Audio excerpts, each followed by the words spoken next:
table the report of the Chief Electoral Officer on the provincial senatorial election held Monday, October 16, 1989. Thank you.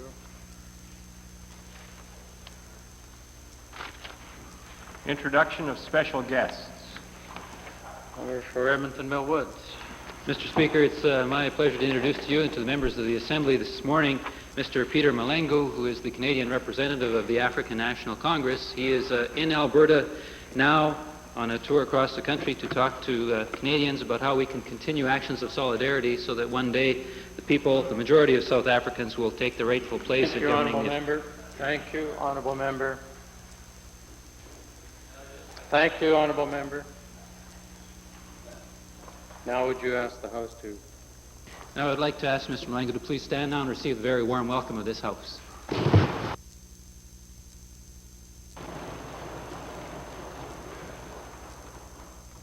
Member for Calgary West.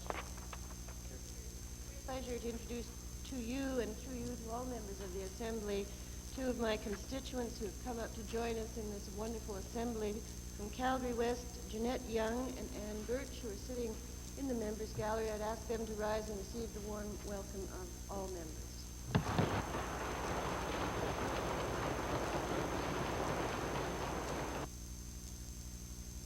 Mr. Speaker, I'm pleased to introduce to you and to the members of this House 72 members of the Evansdale Elementary School. They're in the public gallery. They're accompanied by their teachers, Mr. Muzeka, Miss Lise Drobko, and Miss Laura de La Salle, along with parents who have come to assist. I would ask that all members of the House give the usual response and greeting these special people from Edmonton Glengarry. Ask them to stand.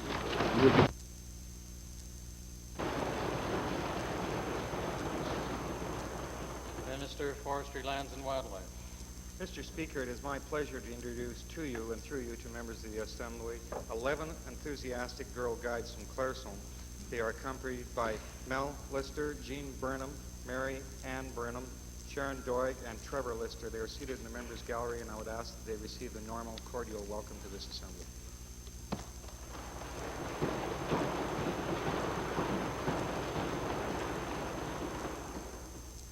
Solicitor General. Thank you, Mr. Speaker. I would like to introduce to you and through you to members of the Assembly 23 students and their teacher, Mr. Damon, from one of the finest community schools in Alberta, the W.D. Cutts Community School in St. Albert. I would ask that they rise and receive the usual acknowledgement and welcome of members of the Assembly.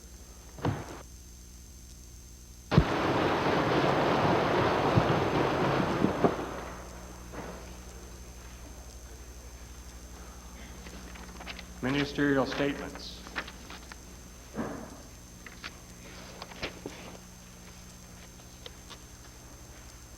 Honourable members, before we come to the exciting time known as question period, you have the ground rules.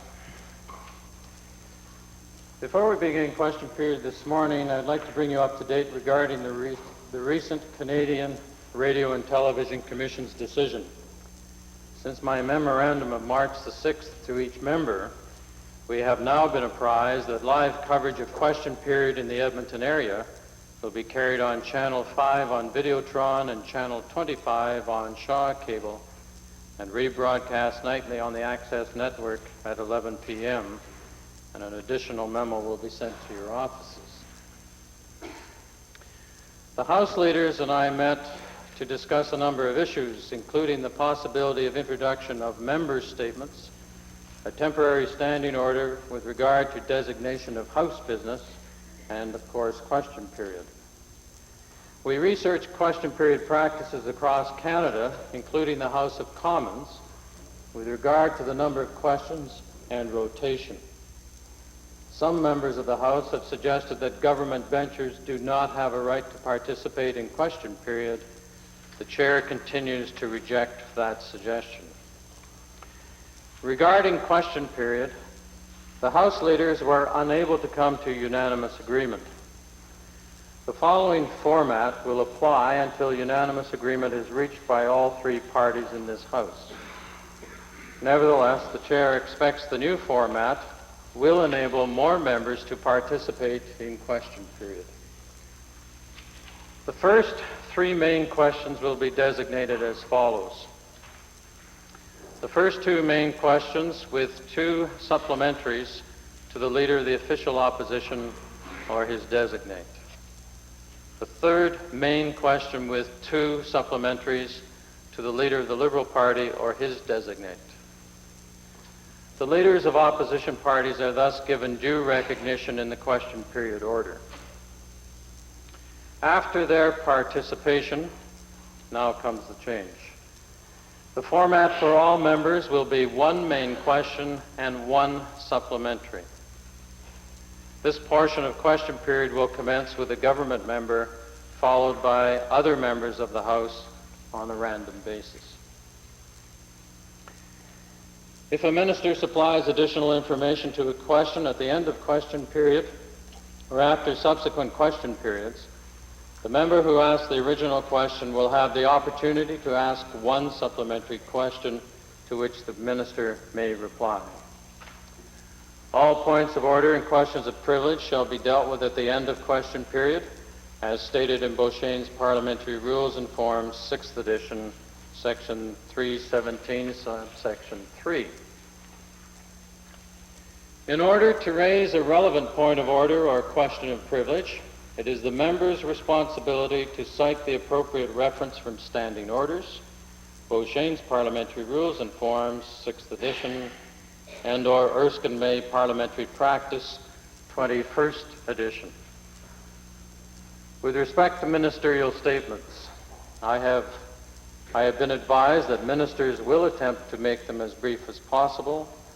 Only the Leader of the Official Opposition will have up to 3 minutes to respond to ministerial statements.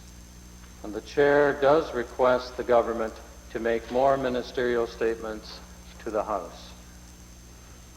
Finally, inasmuch as the Speaker is charged with the responsibility for the Chamber and its environs, the Chair directs that at all times, including committee stage and estimates, the House is now a non-smoking area.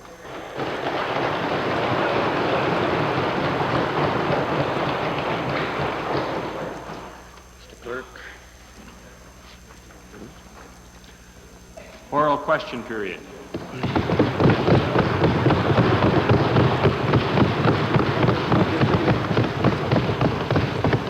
Speaker, to the Premier.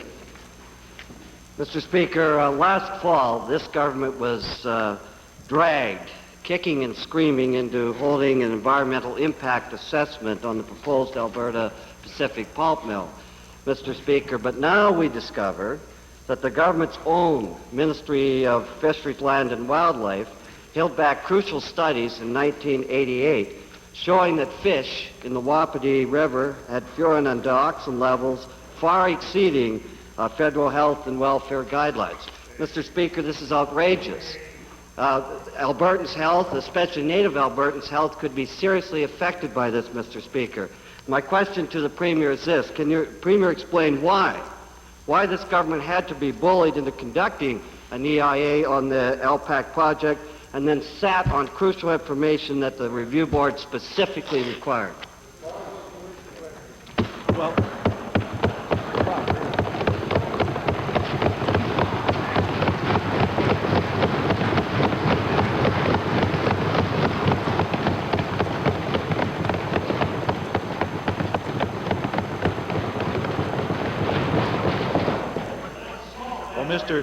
Mr. Speaker, first of all, the government was and did conduct an environmental impact assessment. I think the honourable member is referring to a review board, and perhaps he might want to rephrase his question when he uses his supplementary. But the government insists on environmental impact assessments on all projects that might have an impact on the environment. As far as the Fish and Wildlife report the honourable member is referring to, I'd ask the minister responsible to reply. Mr. Speaker, there was no withholding of any information whatsoever from the Alberta Pacific Board. The study that is in question And it's a study that was done of collecting a fish that was taken on the Wapiti River. And it was 5 long-nosed suckers, and they were collected in 1987. In the jurisdiction responsibilities that we have on doing river basin studies is done by the Department of Environment. There's also responsibility of Health and Welfare Canada and also Fisheries and Oceans. The report was forwarded to them, and in 1988 they put out a press release. Tom Sidden, the federal minister, put out a press release on that. The request that came to my department came on the 16th of January, and my department came from the lawyer to the LPAC board on a verbal request, and that report was provided to them. They already had the information and the interpretation of the information, and the evidence of that is it was included in the LPAC report. Mr. Speaker, this was sent on January the 30th. It shouldn't be legalese. This information should have been given to the review board without them even asking for it, That's Mr. right. Speaker. That's your point. Now, Mr. Speaker, I wanted to direct it back to the Premier, though. In view of this serious matter, Mr. Speaker, will the Premier make it clear to his minister that any information dealing with rivers, dioxins, and furans will immediately be given to the people that should have knowledge of this, and that we will not play games in the future with Albertans' health? Well, Mr. Speaker, we do not play games with Albertans' health. This government and this province, as the throne speech says, is the cleanest province in Canada. We have the toughest standards and the best environmental controls.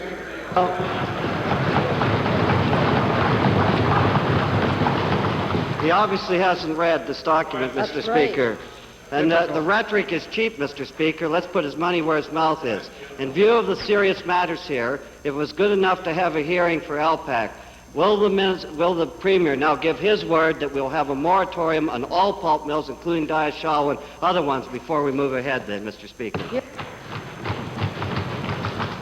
No, Mr. Speaker. Those other mills have had environmental impact assessments filed. They've been accepted both by the provincial government and the federal government, and they are progressing. Now, Mr. Speaker, the honourable member, I know, is quite concerned about this. It may well be that the Minister of Environment would also want to provide some information regarding the study he's talked about. Well, Mr. Speaker, I really don't know what all the carping is about. Mr. Speaker, if the opposition would do their research in the library rather than depending on the Edmonton Journal for their research, they might get the facts right. Mr. Speaker, this report, which contains full disclosure of the results, was tabled as a sessional paper on the 24th of May in 1988. In 1988. It was a study done across Canada by Health and Welfare, who said when releasing the results nationally, that the results have been analyzed by health and welfare officials. They have indicated that the levels of dioxins and furans found in edible portions are not considered to pose a health hazard to consumers. And if levels were indeed unsafe, it is the responsibility of Health and Welfare Canada to issue health warnings. Thank you. Thank you. Thank you. Thank you. Thank you. Thank you. Please sit down. Sit down.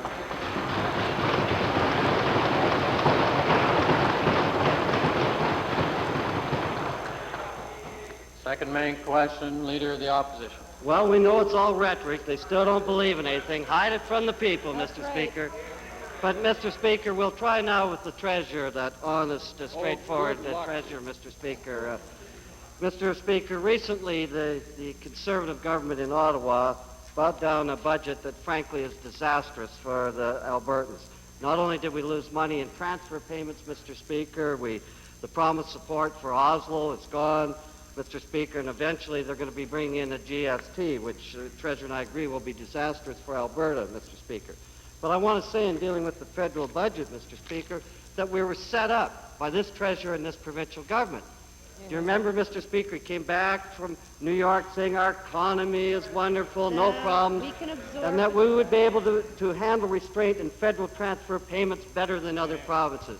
Mr. Speaker. Michael Wilson certainly took him up on his word on that, Mr. Speaker. That's right. Now my question, Mr. Speaker, to the Treasurer. Would the Treasurer now finally admit that the loss of money in transfer payments to this province is a serious blow to Albertans? Mr. Speaker, we from time to time have indicated how important transfer payments are to this province, and even if the member of Norwood wants to look at the estimates, I know he doesn't like reading the detailed information. As you can see from his research, it's too obvious for him. We would suggest that the amount of transfers are important, and some of the positions taken by the federal government will cause us to rethink certain of our economic positions. No doubt about that. And any time that a contract is abridged unilaterally by one government against another, it does generate questions about how fiscal federalism does work. Mr. Speaker, though we will have to bear that cross, we will have an opportunity very soon to discuss with Mr. Wilson the very changes that have been underlined here. But you know, Mr. Speaker, it's been 6 months since we heard the opposition across the way. We've already seen the faulty research. We've seen the sullenness of their questions, and we know that they're still hanging their hats on doom and despair. Mr. Speaker, they talk about rhetoric. Their rhetoric is just the same as ever. The rhetoric of despair pervades their entire question period, Mr. Speaker.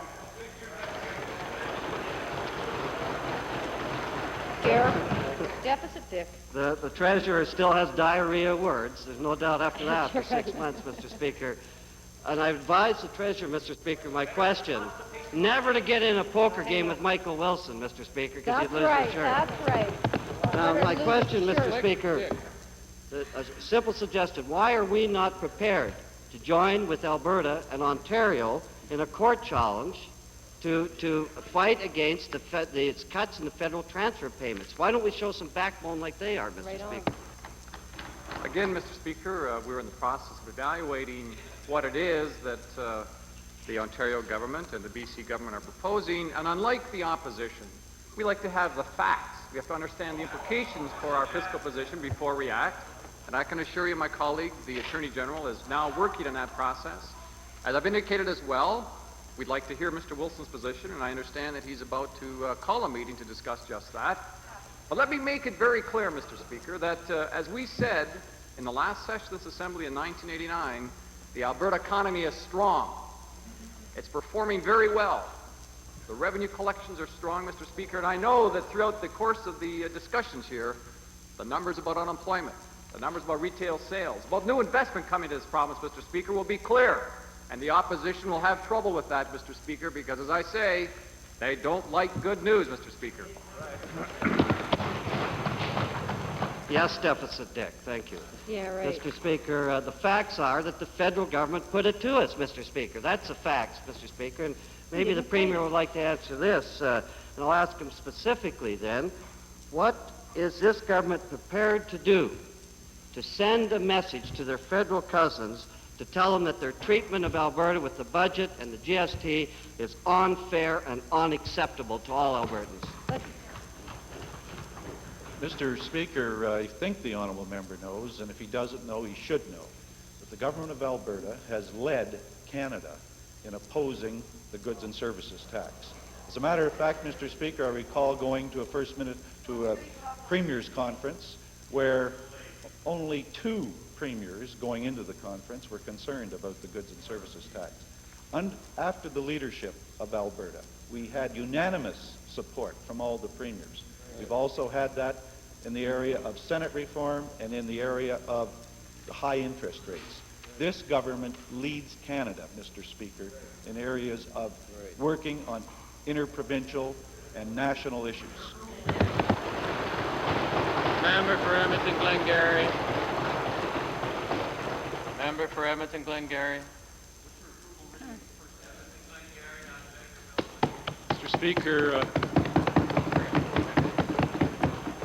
before I start, I would like to thank you and the Premier and the Leader of the Opposition and all the members of the House for the concern that all of you have shown during my period of illness. I'm grateful to all of you. My question...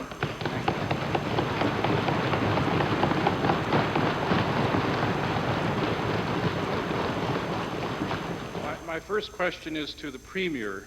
There was nothing in the speech from the throne yesterday that in any way dealt with the concern, I believe, that is now a great concern, a crisis with respect to rental accommodation in Alberta. Is the Premier unable, does the Premier not accept the fact that there is this serious situation, that there is a crisis, that something should be done in order to meet the problems that renters are having?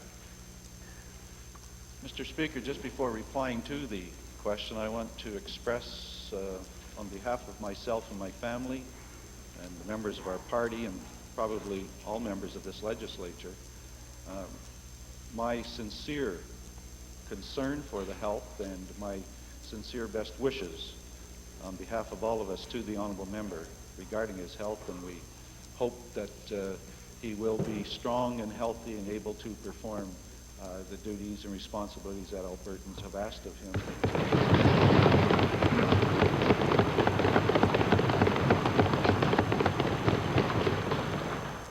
Mr. Speaker, one of the situations that has existed in this province over some period of 8 years has been the fact that in the whole area of rental housing, rents have not been able to be at a level sufficient to bring on new investment to improve and increase the amount of rental accommodation in the province. And therefore, people who have been in rental accommodation have had a great advantage in terms of shelter costs over those who have had their own homes. As a matter of fact, in homes, they have suffered with the devaluation of their properties, and only now are they coming back. Nevertheless, Mr. Speaker, it is the government's belief that if, with modest increases in rents, that we will have dramatic, Mr. Speaker, dramatic increases in investment in this area. I've asked my Minister of Municipal Affairs to make sure that he works with the Minister of Consumer, Corporate Affairs in this area, and perhaps the Minister of Municipal Affairs may want to augment my reply. Mr. Speaker, in supplement to what the Premier has said to the question of the Honourable Liberal Leader, we are watching very closely the vacancy rate at the present time and do have concerns in the city of Edmonton and in Calgary. I've been meeting with the private sector to encourage them to move into the construction portion of for rental accommodation as quickly as possible, and I'm also working with the two cities to encourage them to put land on the market so that development can occur. Mr. Speaker, I'm pleased that the Minister has indicated that he's watching the situation closely. Given that the vacancy rates in Edmonton are projected to be 0.5%, and in Calgary 0.5%, Edmonton 1.9%.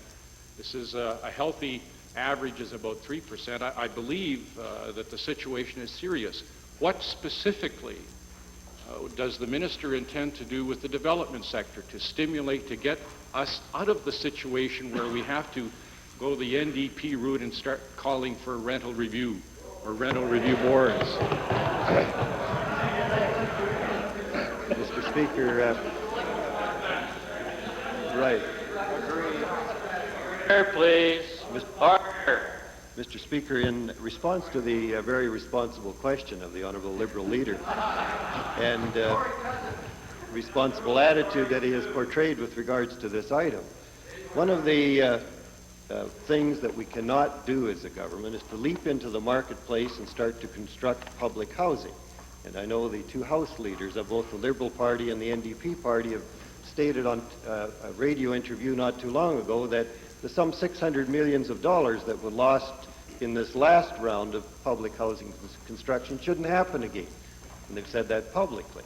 So I take that as an assumption that we agree to in this Assembly. But, Mr. Speaker, in response to the question,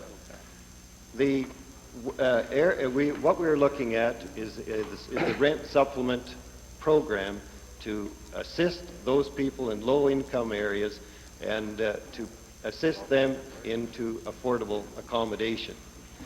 And we're applying that as liberally, if I can use that word correctly, as possible at the present time. And Mr. Honorable Minister. Final supplementary, Edmonton Glengarry, followed by Calgary Glenmore. Mr. Premier, my last question is to you. The poor and the moderate income earners in Alberta seem to be the hardest hit in this whole issue of rental accommodation. Would your government consider bringing back the tax credit system for the poor, those people who can't make ends meet?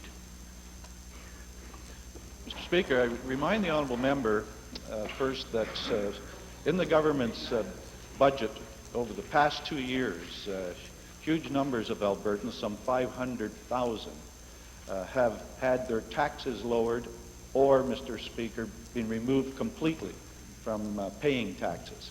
And that has allowed in this province the largest disposable income to Albertans than any province in Canada. Nevertheless, the honourable member has raised a question regarding a program which the government did support over a period of time, and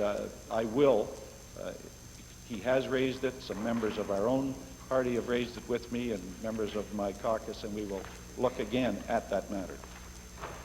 Calgary Glenmore, followed by Edmonton Calder. Thank you, Mr. Speaker. As chairman of Economic Development Caucus, I would like to express some concerns our committee has received from various groups who've met with us over the past few months. And these concerns were regarding industrial growth in this province and the direction that we are taking towards employment in this province. And with the recent announcement of the cancellation or the postponement of the Oslo project and the delay of the Alpat project, what does the Minister of Career and Development and Employment plan to do in response to the employment question in this province? Well, Mr. Speaker, the question may or may not be hypothetical, but I think should be responded to in this way. That there are two phases to the portion. First of all, as it relates to Oslo. And Oslo in the pre-construction or engineering stage is still on schedule. And while there may be in her terms a postponement, it really is in my term just a short challenge that can be overcome. And perhaps a supplementary may wish to go to or defer through the Minister of Energy. Particularly those who talks about employment situation in Alberta. I think Albertans will be pleased to note that Alberta has the highest employment growth rate in the country. And I just heard the Premier and the Provincial Treasurer, and I'd like to quote, as I did pick up on two words they did say. The Premier said, leads Canada. We do lead Canada in this area, and that's very significant. And the Provincial Treasurer said the economy is strong. Those stats do bring it out. And Mr. Premier, there's some Mr. Speaker, there's some 1,208,700 Albertans working at this stage, and some 35,100 working over this same time last year. I think those figures are very strong and very indicative of the direction this government is taking in striving towards diversification. Mr. Speaker, I would like to direct the supplementary to the Minister of Energy, and I would like to know exactly what the Minister is doing to ensure the viability of the Oslo project and the employment for our future Albertans. Mr. Speaker, the Minister of Career Development and Employment, I think, has adequately outlined the job creation and at the same time outlined the separation of job creation for the engineering phase and the construction phase for the Oslo project. We have said on a continual basis that the federal government should show ongoing concern not only for the national security of oil supply for this country, but also a concern for continued job opportunities and job growth in Western Canada and Alberta.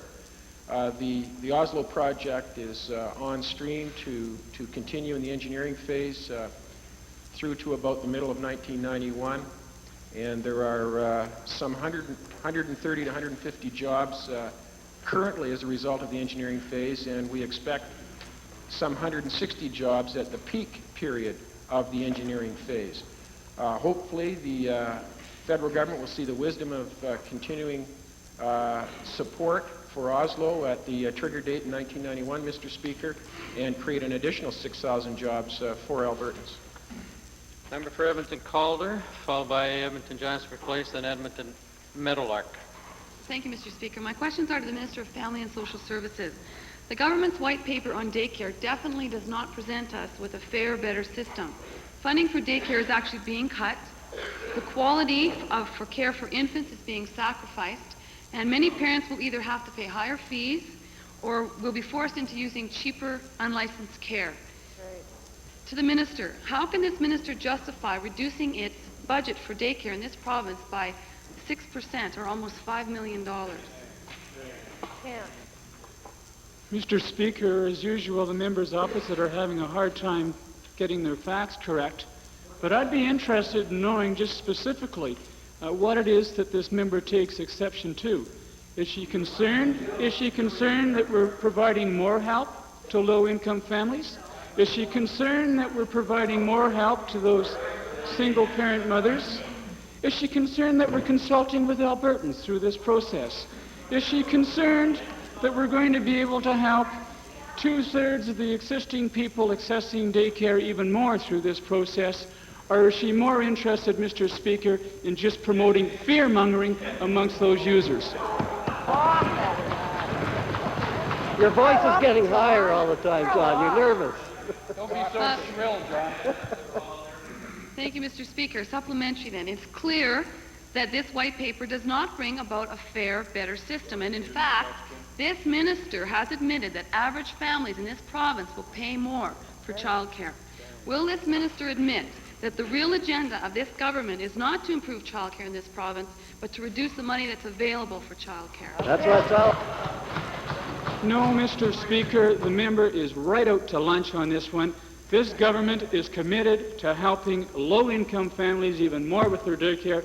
This government is committed in particular to helping those single-parent mothers get back out into the workforce, and we're going to continue with these initiatives. We think they're positive. We think on balance that Albertans support them.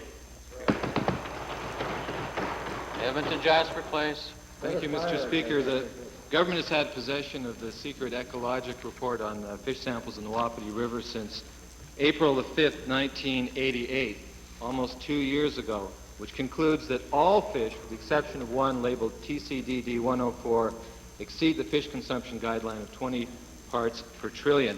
Minister of the Environment talks about research. He should be ashamed. The Department of the Environment tabled on May the 18th a document alleging that all fish samples were below 20 parts per trillion. That was done by the previous Minister of the Environment. I would like to know why Alberta Environment failed in its responsibility, not the federal government, but its responsibility to warn Albertans about the potential health hazard from these fish samples. Yeah, fine.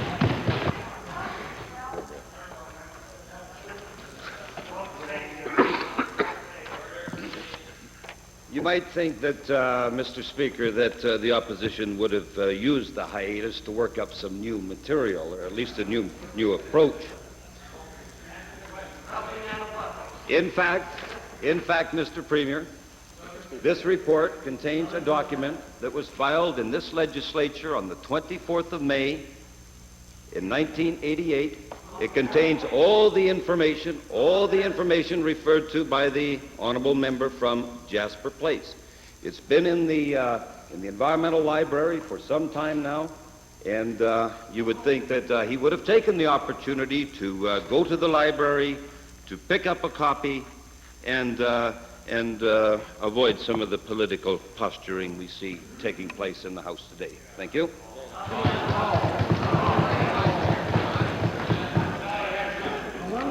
Rather, dodge and weave. A specific question. The ALPAC EIA Review Board report has a number of excellent recommendations which have not yet been responded to by the government.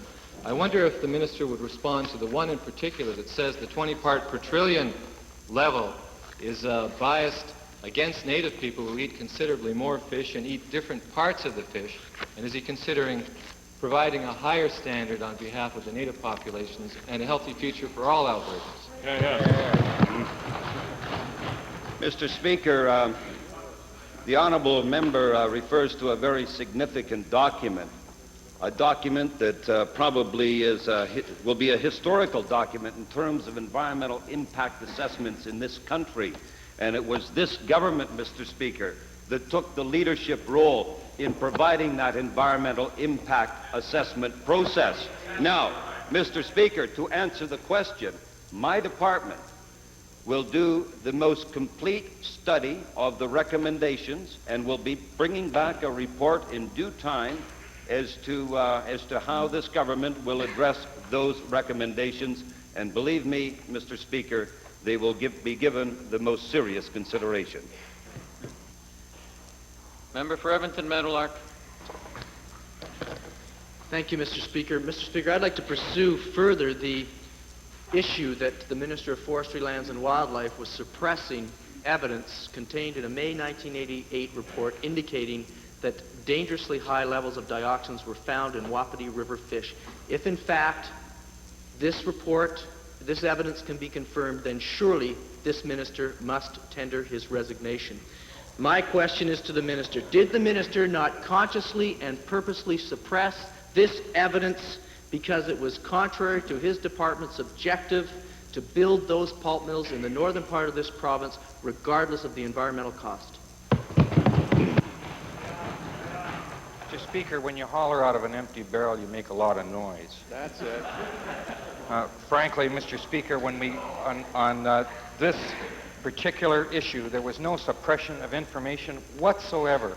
And in fact, the jurisdictional division of responsibilities between Oceans Canada, Health and Welfare Canada, Alberta Environment, as well as my department, worked well in the process, and we collected the fish, supplied them to Health and Welfare Canada.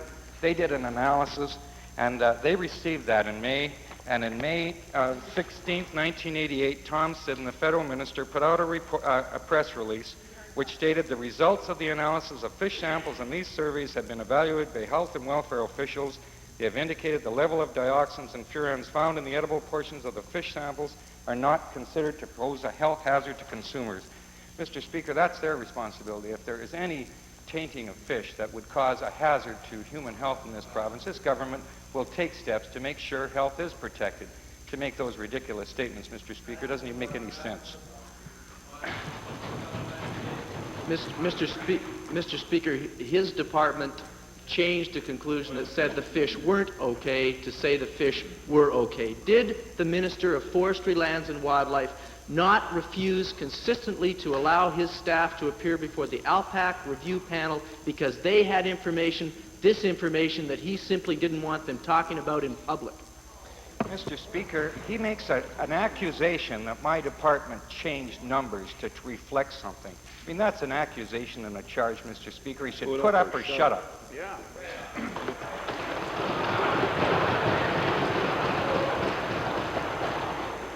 Member for Dunvegan, followed by Edmonton Beverly and Westlock Sturgeon. Well, thank you, Mr. Speaker. In 1989, the fall of 1989, northwestern Alberta was devastated by winds, rain, and snow. In February, this government announced a program to help farmers that was hit hard. I would like to ask the Honourable Minister of Public Works and Supply what stage and how many applications have taken place, because there is a real cash flow shortage in that area.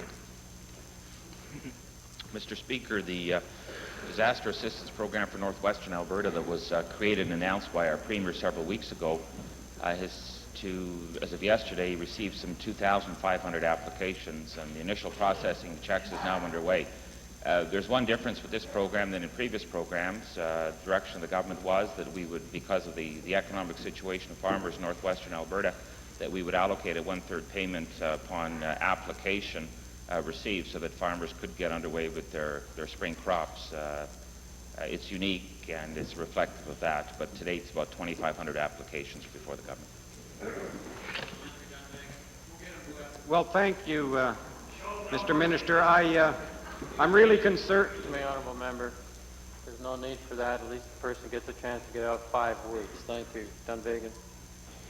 Well, thank you, Mr. Minister. I'm very concerned because I get many, many phone calls, and I'm sure that the honorable member from Grand Prairie and Lesser Slave Lake and many other MLAs do. Did I understand that there is already some checks in the mail? Mr. Chairman, Mr. Speaker, it's indeed unfortunate. The disaster that struck northwestern Alberta in the summer of 1989 brought that area some 300% of the normal rainfall that was really allocated. And I recall hearing petitions from the two opposition parties in the province that the government should respond and react. And the government did that in consultation with agricultural producers in northwestern Alberta. As a result of determined consultation with the two ministers of agriculture in our province, the MLAs in the area. And the response is there, the reaction is there. To date, received, I believe, very positive feedback from agricultural producers in the area, and it's indeed regrettable that the two opposition parties would sticker that when the government has responded to the economic needs of agriculture in this province, that on this first day of the new Legislative Assembly, they would dismay and ridicule a concern for need and information. Edmonton-Beverly, followed by Westlock Sturgeon. Thank you, Mr. Speaker. My question is to the Minister of Corporate and Consumer Affairs. For the last 2 years, the government has been aware that falling vacancy rates would lead to high rental increases. Now we have people across the province facing rental increases far outstripping their own wages and pension increases. Now my question is to the Minister, given that the people's rents are going through the ceiling everywhere in the province, is the Minister going to introduce measures to keep the landlords from raising rents above limits? Mr. Speaker, with respect to the issue of rents and the increases that are there, the Honourable Premier and the Minister of Municipal Affairs spoke to the government's general policy earlier. I am pleased to inform the House that we foresaw some of the difficulties regarding the Landlord and Tenant Act and the fair and honest distribution of rules with regards to accommodation. We will be reviewing that act and in fact established a task force last January that I expect to report in the immediate future. That should assist us in ensuring there is fairness and equity in the marketplace.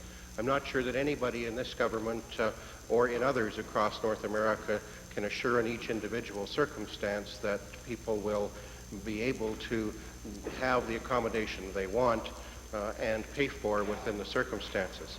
The government has the programs under the Minister of Housing's responsibility which assist the senior citizens, assist low-income individuals, assist those who are handicapped, and we have undertaken to continue to watch that circumstance to assure that people who need assistance most have it. The fair and honest relationship between landlord and tenant is my responsibility. We do intend to further explore needs in that area. Well, Mr. Speaker, in the middle of this housing chaos, this government has compounded the crisis by removing Alberta mortgage housing units from the rental market in Edmonton, in Calgary, and of course in rural Alberta. Today is the deadline for Alberta Mortgage Housing Corporation tenants to decide between buying the home which they can ill afford or to be forced out onto the streets. My question is to the Minister of Municipal Affairs and Housing. Will the Minister make a commitment today to stop the sale of these badly needed rental units until such time as the Department has built affordable alternative housing? And will this government stop, or at least for once, put people before profit?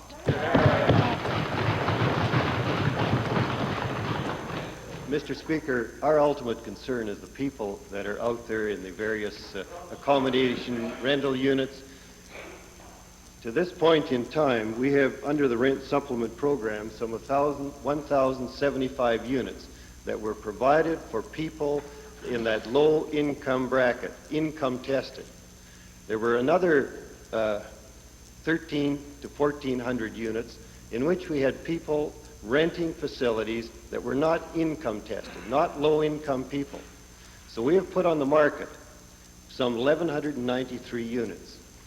on the basis that those people were capable of making arrangements to, through a 95% mortgage, 5% down, paying of $700 and some towards legal fees, of buying their own accommodation. And these units are condominiums. The window in the marketplace was there today to put them on the marketplace. The question, Mr. Speaker, is whether we're being compassionate with regards to those people in those units. We are. Anyone that has a special circumstance can come and discuss it with us, and we work out arrangements. I want to say, out of those number of units that we have out there today that are available for purchase, over 1,000, that we have somewhere in the vicinity of 20 to 30 persons that have come to us and said, we have special circumstances, and we have worked it out with them. Circumstances such as health, because they have to go to a local medical clinic, they have to be adjacent to a hospital, their children have to attend special schools, the children wish to complete their education in a certain area, and we have accommodated them by both rent supplement and in other facilities if necessary, or accommodated them in that facilities. No one out there at the present time has suffered, and we have taken every precaution possible to look after their needs. We are compassionate. We believe in people. Westlock Sturgeon. Westlock Sturgeon. Speaker, to the Minister of Agriculture, yesterday's throne speech, Mr. Speaker, was a desert as far as farmers were concerned, and help in spite of the fact that there's a forecast drop of income of 50 to 60% for farmers in the coming year. And we have signs like the Saskatchewan Premier putting $300 to $400 million this year into aiding farmers.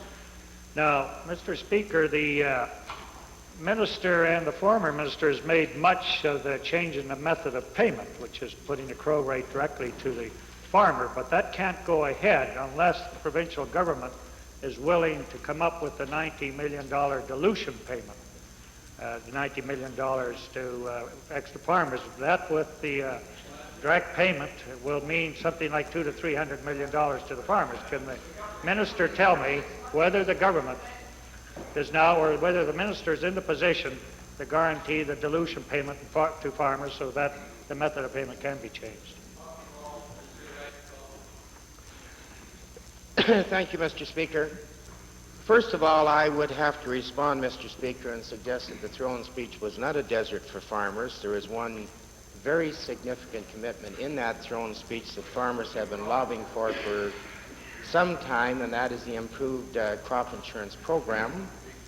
The honourable member will have to wait until budget day to see what impact that has as far as financial commitment is concerned. His question was primarily related to the willingness of the government to pick up the dilution payment on the Alberta BC Alberta Wheat Pool Pay the Producer pilot. And his figure of the amount is not quite correct. You'll have to do a little more research on that one, sir. But I think the honourable member and most members of the House related to the agricultural industry should be aware that that is a backup position we were developing so that we could say to the federal government, if you don't have the will to change the Western Grain Transportation Act right across Canada, here is a way that we can do it in the two most western provinces. We currently have a committee in place as a result of the Agri-Food Conference in Ottawa studying the transportation policies of this country. If we're successful in our first objective, which is to change the method of payment along with all the four western provinces, the question becomes hypothetical and we'll have to address it at that time. Mr. Speaker, maybe supplemental then to the Minister, who is very agile, or at least changes faster than I can keep up. Since when did this government attach the fact that the other western provinces have to go along with the change of the method of payment before this government would go ahead on their own, this province? Since when did we get that change of policy? Mr. Speaker, it has always been the position of this government, it has always been the position of the bulk of the agricultural producer groups in this province, and I think at this point in time, all with the exception of one, that the Western Grain Transportation Act should be changed to a pay the producer or a payout throughout Western Canada. That's always been our number one position, and that is still our number one position. The honourable member, if he's doing his job as an ag critic, should be well aware of the report of the Western Diversification Agricultural Alliance and their recommended ways of adjusting the whole Western Grain Transportation Act. I repeat, that's always been our first position. It's hypothetical for us to deal with a follow-up position until we know where we are in the first one. Member for Vegreville. Thank you, Mr. Speaker. The sorry record of this government's dealings with their old buddy, Peter Pocklington, continues to frustrate and anger Albertans. You'll get it. You're going to get a lot more of them, too. Albertans don't know why this government was so eager to shovel taxpayers' money into Peter Pocklington's bank accounts, and they've refused to tell people what the money was used for. They do know, however, that the government consistently referred to a $55 million loan guarantee as part of the package, day in, day out, during questioning in the legislature, knowing full well that the true amount of exposure was closer to $59 million, Mr. Speaker. And I'd like to ask the Premier if he would stand up and tell the people why the government deliberately hid the truth from the people of Alberta and didn't tell us that it was indeed closer to $59 million of exposure rather than the 55 they kept referring to. Well, Mr. Speaker, what I would ask the honourable members to review his comments about deliberately hiding the truth. I think it's the honourable member, much as the member for Edmonton Meadowlark, now has a responsibility to put up or shut up. Other than that, Mr. Speaker, the honourable member knows the responsibility for the guarantee or other assistance to either agricultural processors or other companies within this province are under the responsibility of the provincial treasurer. Ask him if he would like to augment my reply. I would like to augment it, but I think the Premier has said it very, very clearly about the faulty way in which this member conducts his research. I may have to, Mr. Speaker, give the member a little lesson on accrual accounting, which I'm sure all members would love to hear. All members would love to hear it, Mr. Speaker. The fact is, Mr. Speaker, that the year end of the government happens to be March 31st of each year. And in the way in which we operate, we want to provide as much information as possible so that the records show that we have revealed in the public accounts, as the member from Vegreville has confirmed, all the guarantees. And let's not have that argument again, because we put that on the table. And at least the member has read that. But because the payment date, Mr. Speaker, from the date that the loan is paid to the next payment, which is usually a year later, has a March 31st year end in between, and because our agreement with the loaner, the borrower, is that we would provide not just a guarantee on the principal, but on the interest accrued through that period, obviously the amount of the guarantee is going to increase until the payment is made at the end of the year. Now, Mr. Speaker, the member from Vegreville, who tells me from time to time has been involved in the small business activity. Many people have disbelief about that, Mr. Speaker. He's confirmed it, and I know he wouldn't mislead the House. Even he would know that interest increases every day from the last payment. March 31st came in between, and obviously our amount of liability increased as well, Mr. Speaker. Now, more information, or more... Thank you. Thank you, honourable member. Thank you. There are two questions before the House at the moment. The first one is that the Chair heard, subject to review of the views of the Blues, deliberately misleading, deliberately not telling the truth, which is in clear violation of unparliamentary practice, and would hope that perhaps the member for Vegreville would withdraw. If not today, then tomorrow after review of the Blues. Honourable for Vegreville first. Thank you, Mr. Speaker. I would like to look at the Blues and would accommodate after that. Thank you. Thank you. It's just a yes or no situation. The question is now, there's one supplementary left to the member of for Vegreville, if indeed unanimous consent is given. Does the House agree to give unanimous consent to complete this series of questions? Opposed? Carried. Thank you. Vegreville. I'd like to respectfully refuse the Treasurer's request to teach me how to fudge the books.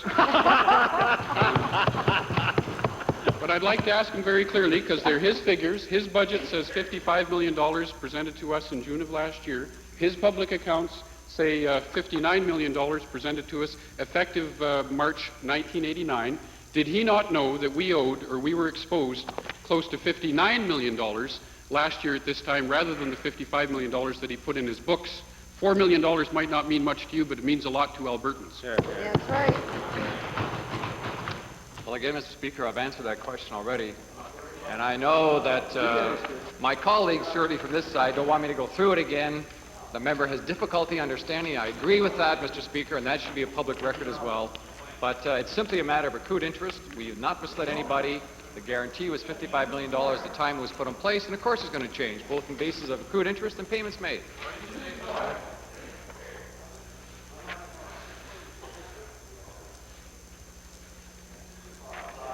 Order, please.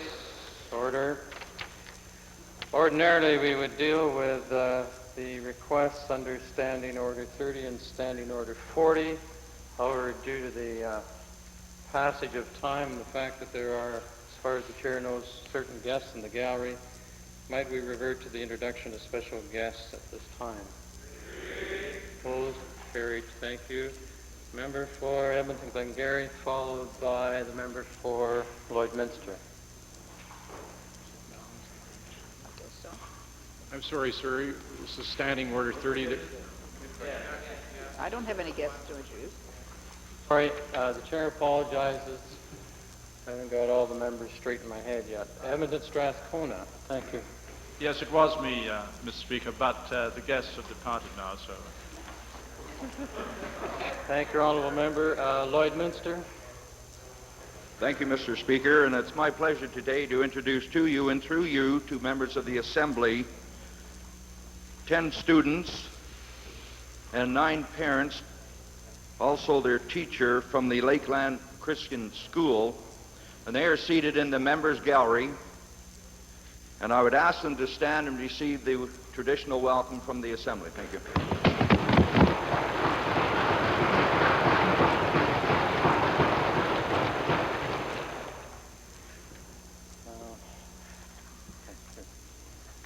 The chair would like to also inform the House that the chair has been notified of a matter of privilege which will be brought forward on Monday next. Now let us turn to the issue under Standing Order 30, Edmonton Glengarry.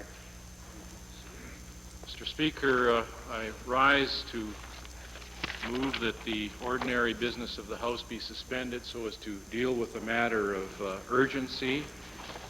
Subsection 6 of 30 states that a matter proposed for discussion must relate to a genuine emergency calling for immediate and urgent consideration. Mr. Speaker, I think the members of the legislature are aware of our position on Meech Lake. That is one of opposition from the outset. But this issue that I'm raising today is not that issue. It is another issue, the issue which I see of extreme urgency insofar as Canada is concerned, that of the clock ticking towards the disintegration of what we know as Canada. I'd like to briefly review some of the evidence that has taken place in the last month, the last few days, the last few hours. That makes this an emergency. Yesterday, Mr. Speaker, the Newfoundland legislature brought forward notice that it would rescind their position on the Meech Lake Accord. They're not bluffing. The 3 leaders in Manitoba have indicated their strong position on Meech Lake. They're not bluffing. Quebec has set up a special committee to examine options, presumably sovereignty association. They're not bluffing. The Prime Minister, Mr. Speaker, has done little except to reinforce the Quebec position, to say that Quebec is not bluffing, talking about the fact that there will be consequences if Meech is not ratified. A majority of Quebec members of Parliament in the Progressive Conservative Party are threatening to resign their seats if Meech is not ratified. On March the 7th, Mr. Ray, the leader of the NDP party in Ontario, indicated that this was a national crisis greater than the conscription crisis and greater than the sovereignty vote in 1982 in Quebec. He calls for action to take place. A New York financial house yesterday has already started the scenario of what happens if Quebec leaves and who's going to benefit and who can look after themselves. Mr. Speaker, polls, public opinion polls, show clearly a strong majority in English Canada against the Accord and vice versa in Quebec. But what is very interesting is that the polls show, sir, that there is a public that is not well informed. It also shows that the public have lost confidence in political leaders in dealing with this matter. Honourable member, please. The standing order clearly states under subsection 2 may briefly state the argument in favor of the request for leave. We're dealing with a matter of urgency, not the matter of the subject of the motion. Please complete within 30 seconds. Sir, perhaps I could end by saying this, that the matter is now of extreme urgency. The matter is one of the disintegration of our country. I don't want to see that. I don't think any member of this legislature wants to see this. I think it's important that we start to debate and take the whips off on this debate. Make it a nonpartisan debate to see what Albertans want from their 83 constituencies with respect to Meach and how Canada goes. I think we've got to soften in some areas, but I want some assurances in for example, the Triple E Senate area before I soften my position. I'd like to hear from representatives on this issue. Thank you. Other representatives of the parties in the House? Government House Leader? Mr. Speaker, I know the matter that is being raised is a matter of concern to Canadians and to Albertans, to all of us as an Assembly. But the procedure of debating a motion of this kind should only be entered upon or agreed to when there is no other opportunity for debating the subject matter at hand. And clearly, when the matter has been raised in the throne speech in a very significant way, and we are about to embark upon the throne speech debate within a matter of moments, it is totally illogical to suspend the regular procedure of the Assembly to engage in a debate on a matter which we can debate within moments. And of course that is the matter of urgency.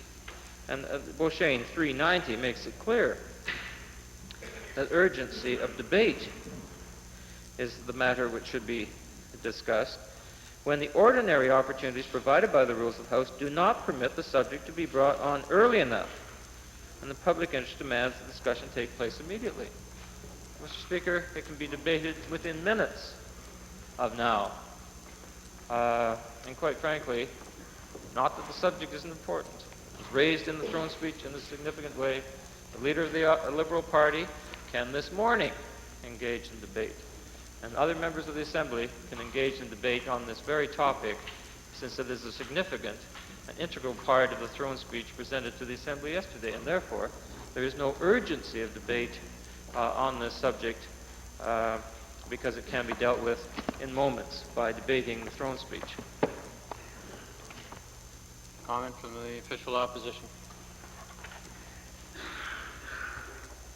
The Chair appreciates the fact that appropriate notice was given with respect to the request for Understanding Order 30. The Chair agrees that it is indeed an important issue.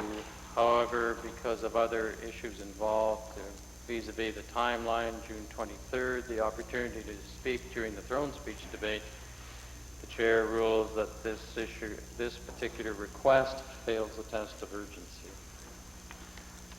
Standing Order 40, the member for Rocky Mountain House. Thank you, Mr. Speaker. I have for distribution a copy of the motion that I wish to introduce, and it reads, be it resolved that the Legislative Assembly congratulate World Championship figure skating Kurt Browning for winning the 1990 World Men's Figure Skating Championship in Halifax on March 8, 1990, becoming the first Canadian ever to win consecutive men's singles titles.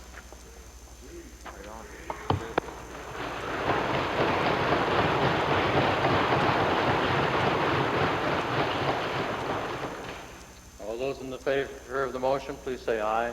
Aye. Opposed, please say no. Carried. Thank you. I'm still doing it. Sorry. Still got a motion.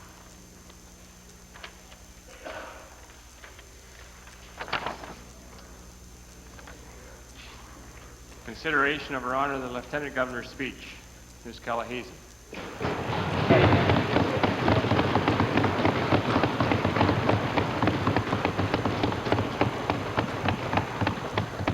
Mr. Speaker, members of the Assembly, it is with great pride and a sense of privilege that I rise today on behalf of the Lesser Slave Lake constituency to deliver my maiden speech and move acceptance of the speech from the throne presented by Her Honor, the Lieutenant Governor. I would like to compliment Her Honor for the grace and dignity she exhibits in the execution of her duties as the representative of Queen Elizabeth II, Queen of Canada, and express gratitude for the guidance and wisdom contained in the speech from the throne. I beg leave now, Mr. Speaker, to address some of my constituents in my native language. Tanse, ndotimtek, kinanaskum tnaum kapipaknik tapi mama wistamatago. Ngasuhiatuskan ahkamen gahkamatuskan. Mr. Speaker, please allow me to congratulate you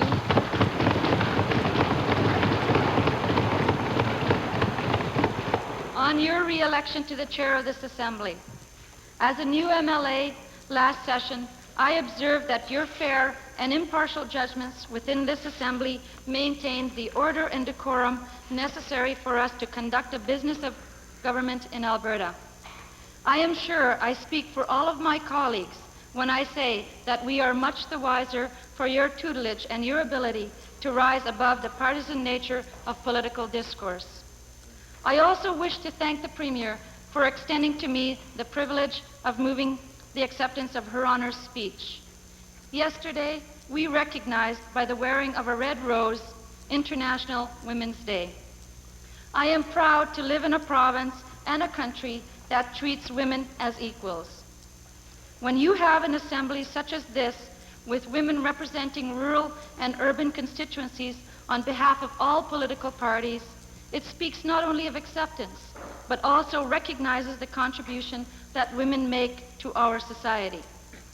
The equality, rights, and privileges of all Albertans are apparent in this chamber today.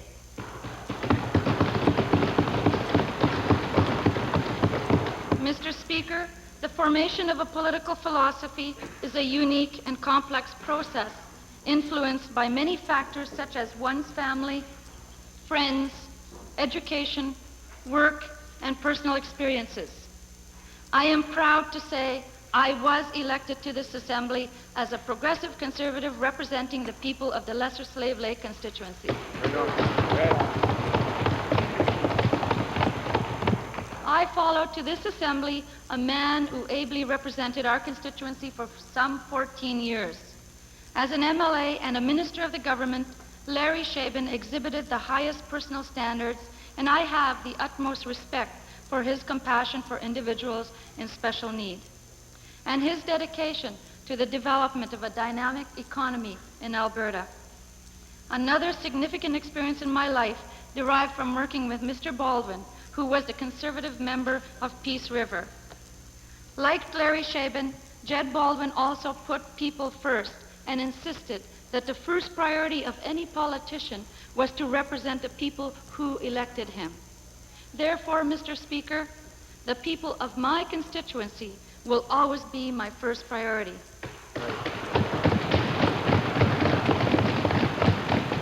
In the constituency I represent, the Lesser Slave Lake has been aptly named by some of my constituents as the Jewel of the North.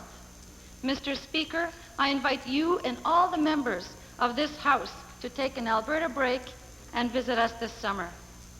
Lesser Slave Lake is a vast and fascinating area of northern Alberta, from Sandy Lake on the eastern boundary to Anagami Lake in the west, and from the Swan Hills to beyond Peerless Lake in the north. The Lesser Slave Lake constituency is a most beautiful part of our province. But, Mr. Speaker, I continually remind myself as I carry out my duties that my constituency is not just a district of over 16,000 square miles. It's people. The people of my constituency come from broad and diverse ethnic backgrounds. They include Indian people, Métis, and the sons, daughters, and grandchildren of the European and American pioneers who settled in this area. In addition, many other peoples from around the world have been attracted to Lesser Slave Lake by the physical beauty of the land, the prospects of a healthy provincial economy, and a social and business climate that provides a quality of life which I believe is unique in Canada. Mr. Speaker, the backgrounds of the people in my constituency are unique and diverse, as are their economic pursuits. The cultivation of the land and the settlement of the people in this constituency followed the path of the Canadian National Railway as it forged its route through the Crane, west along the south shore of the Lesser Slave Lake to High Prairie, then to Kenzie and beyond. This led to the establishment of grain and cattle farming in the western part of my constituency.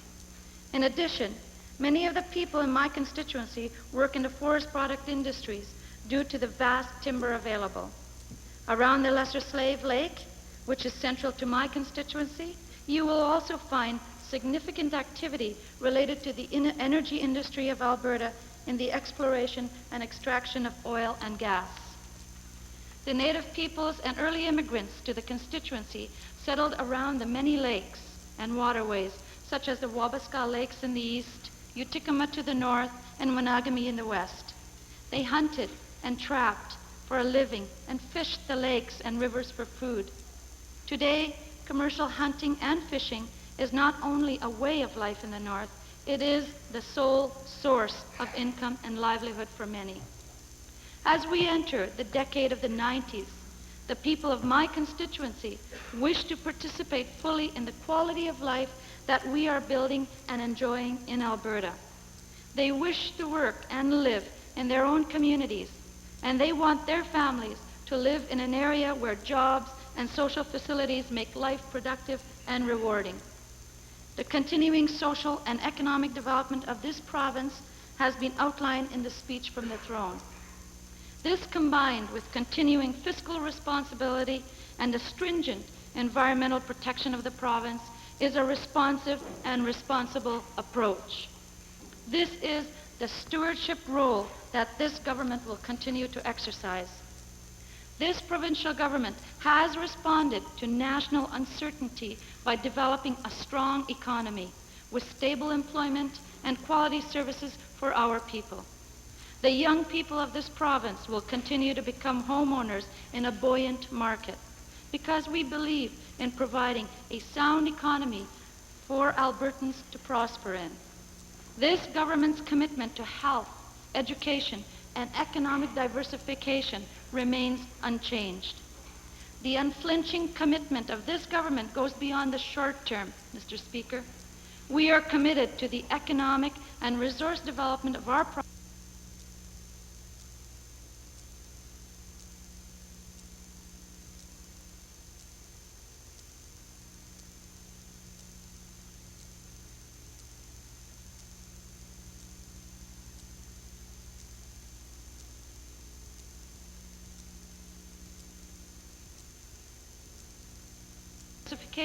Are not always easy to bear, Mr. Speaker.